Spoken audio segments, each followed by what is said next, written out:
las autoridades de las Naciones Unidas, a los representantes de los países miembros y a todos los ciudadanos del mundo que sigan atentamente esta cumbre, buenos días.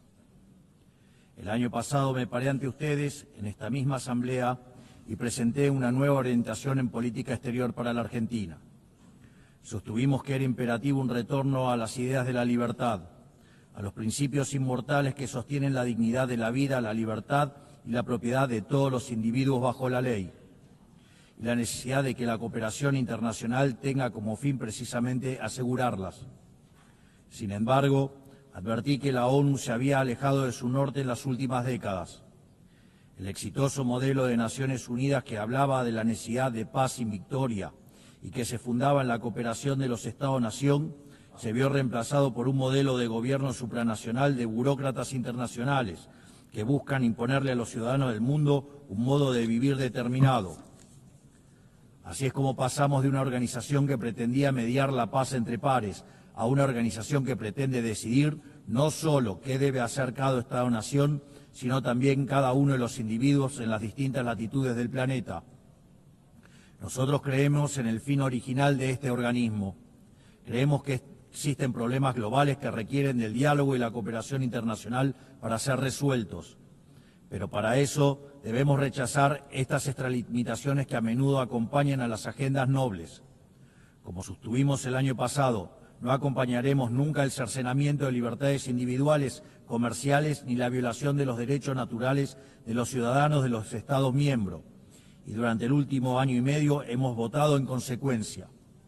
Esto lo digo a sabiendas de que muchos no comparten mis palabras, porque como siempre dije, es preferible decir una verdad incómoda que una mentira confortable. En esta línea, hoy quiero hablarles acerca de un problema específico que enfrentan todos los países modernos. Actualmente, en todo el mundo se está planteando una contradicción entre el presente y el futuro, un problema de índole política, económica y filosófica, en cuya respuesta se juega el destino de la humanidad toda. Si lo llevamos a los términos de comodidad e incomodidad que he planteado, el mundo entero parece estar estancado en el confort del presente, haciendo caso omiso a las consecuencias que esto pueda traer en el futuro. Como la incomodidad le resta voto y poder a quien lo asume, los dirigentes prefieren hacer todo lo que está a su alcance para mantener el statu quo heredado, aunque sea a costa de las consecuencias futuras. Incendian el futuro para mantener caliente el presente. Así, los estados contemporáneos han entrado en una dinámica muy compleja de revertir, en la que los incentivos tanto de la población como de los políticos apuntan a privilegiar el repartir la riqueza de hoy por sobre generar la riqueza de mañana. En todo momento, los tomadores de decisiones tienen frente a sí la decisión de o bien preservar el legado que les fue encomendado o bien destruirlo. Este legado puede ser riqueza acumulada, capacidad productiva, leyes o cualquier cosa que haga el bien común.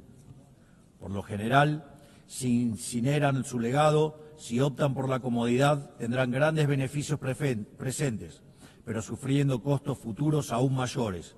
Si yo dispongo de un ahorro hoy, lo pierdo para mañana. Si lo mantienen por el otro lado, preservan el crecimiento y la prosperidad, tanto de sí mismos como de las generaciones futuras. Es decir, es necesario encontrar un equilibrio para que el pan de hoy no signifique hambre para mañana y así poder garantizar un incremento sostenido del bienestar, algo que los economistas llamamos crecimiento económico. Dicho crecimiento a veces se podrá sentir lento y a veces podrá verse frenado momentáneamente porque el progreso nunca es lineal. Pero es precisamente con su consistencia a largo plazo lo que ha revolucionado sistemáticamente el mundo y ha sacado a miles de millones de la pobreza. La diferencia entre crecer 0 y crecer 2% a largo plazo es la diferencia entre el estancamiento y la prosperidad. Los argentinos sabemos mucho del tema, siendo el único país de la región que no creció en los últimos 15 años.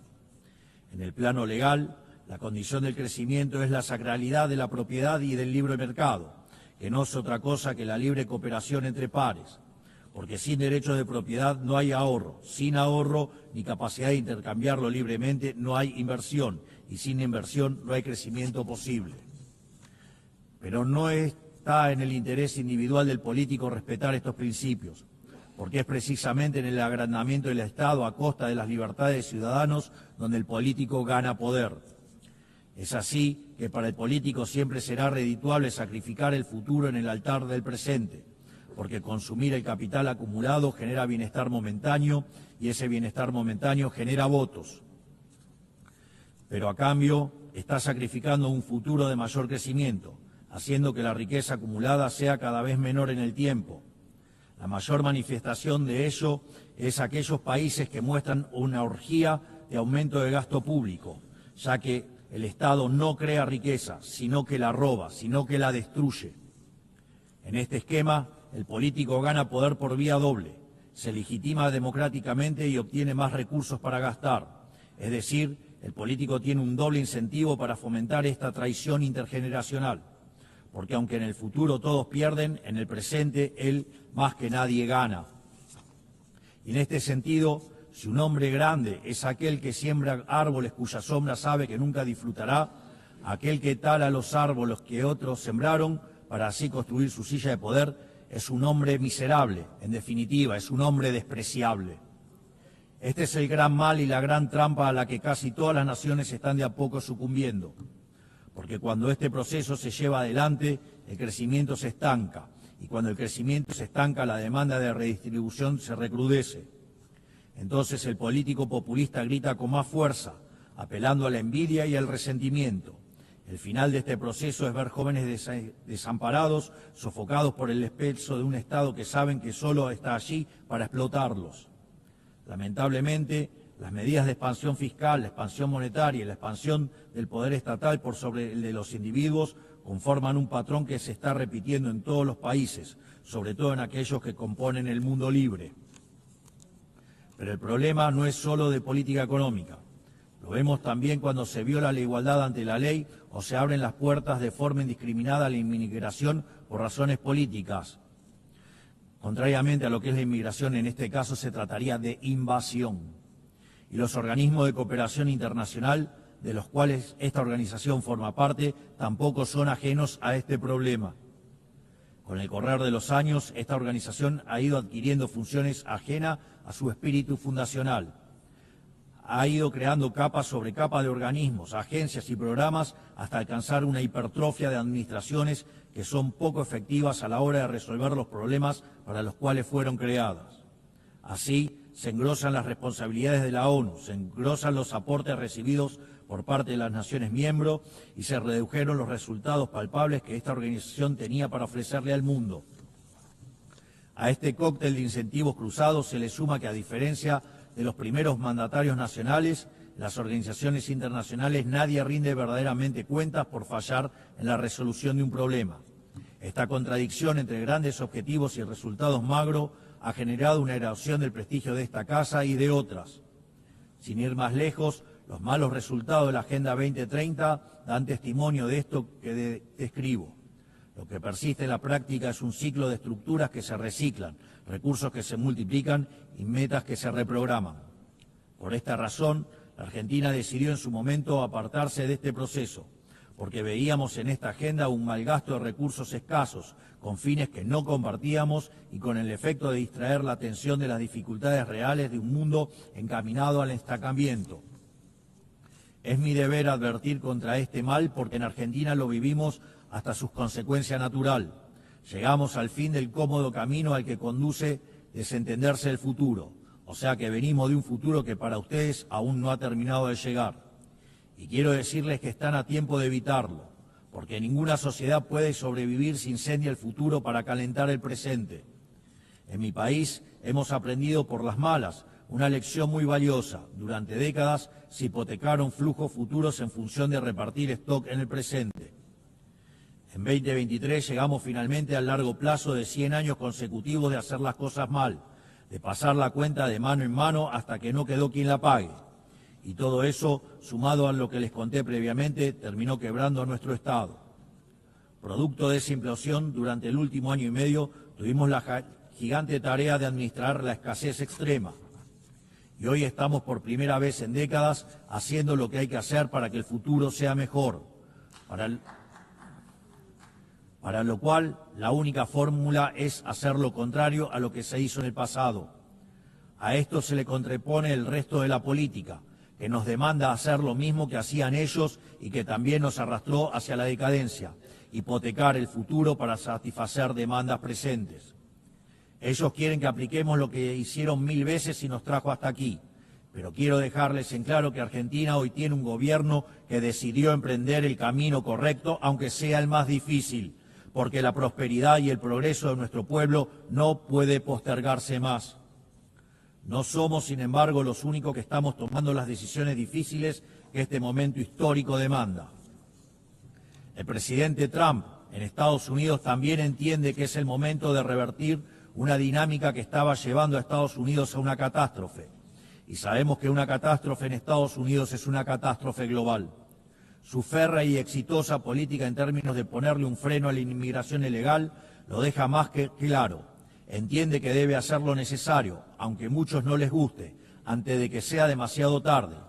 En otros países, por ejemplo, ya es demasiado tarde para esta decisión.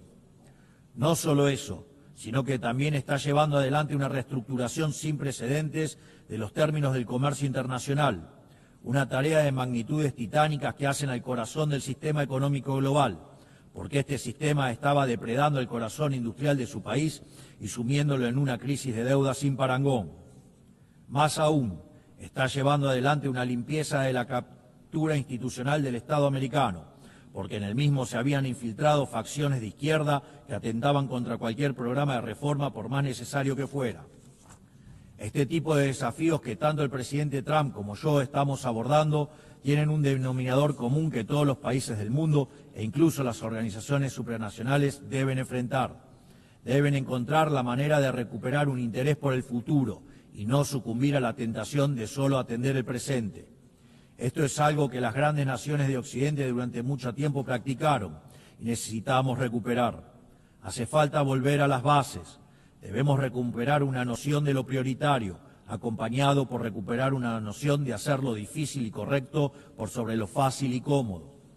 Tal como dije anteriormente, esto también es cierto para los distintos organismos internacionales que han sido incorporando gradualmente este accionar en su ecosistema. Creo que hablo por todos al decir que nos gustaría que la ONU lidere este cambio de paradigma, regresando a las bases que la han convertido en la gran organización que supo ser en el pasado. Por eso, quisiera humildemente poner a disposición de esta Asamblea 4 principios que creemos pueden ser útiles para seguir en pos de este objetivo. 1. Principio del mandato esencial. La misión central de la ONU es preservar la paz y la seguridad internacional. Todo lo demás debe concebirse como complementario a ese fin. La gestión estratégica de los recursos de esta institución requiere, por lo tanto, apegarse a esas prioridades, no a otras. 2. Principio de subsidiariedad internacional. La ONU debería intervenir sobre un tema únicamente cuando sea evidente que el problema excede de manera demostrable las capacidades de acción nacional.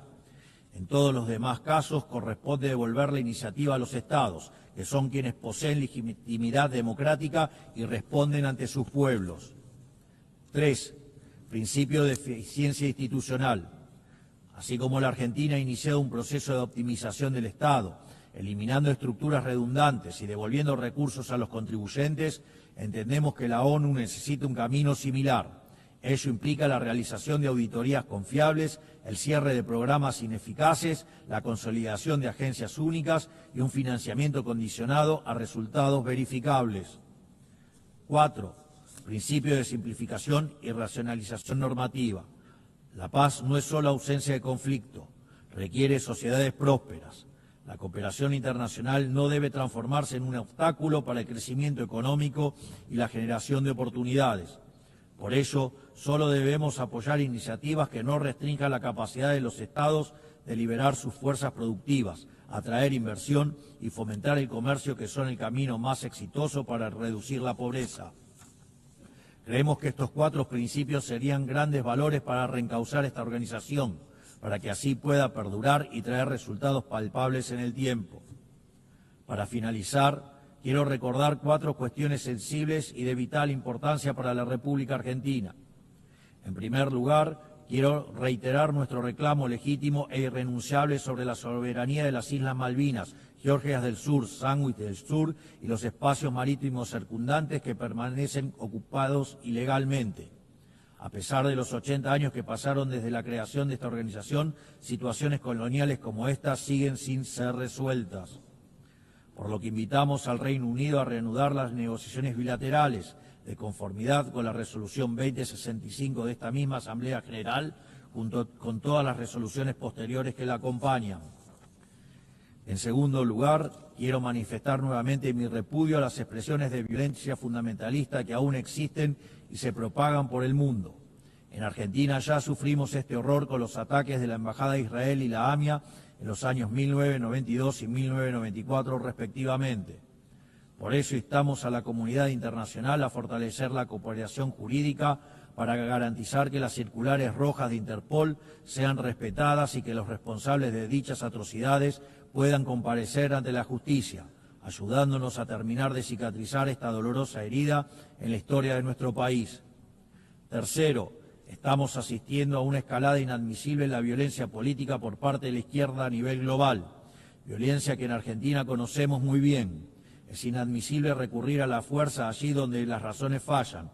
Por eso repudiamos enfáticamente estos procedimientos que atentan contra las normas básicas de convivencia democrática.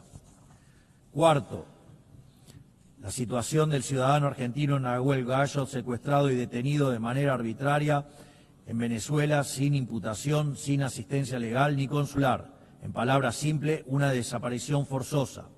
Exigimos al gobierno de Venezuela su inmediata liberación y hacemos un llamado a la comunidad internacional para que acompañe este reclamo legítimo en defensa de los principios más básicos del derecho internacional y de la dignidad humana. Finalmente, reiteramos nuestra exigencia de liberación inmediata de los rehenes que aún permanecen cautivos en Gaza. Finalmente, que Dios bendiga al mundo libre, que las fuerzas del cielo nos acompañen. Muchas gracias a todos.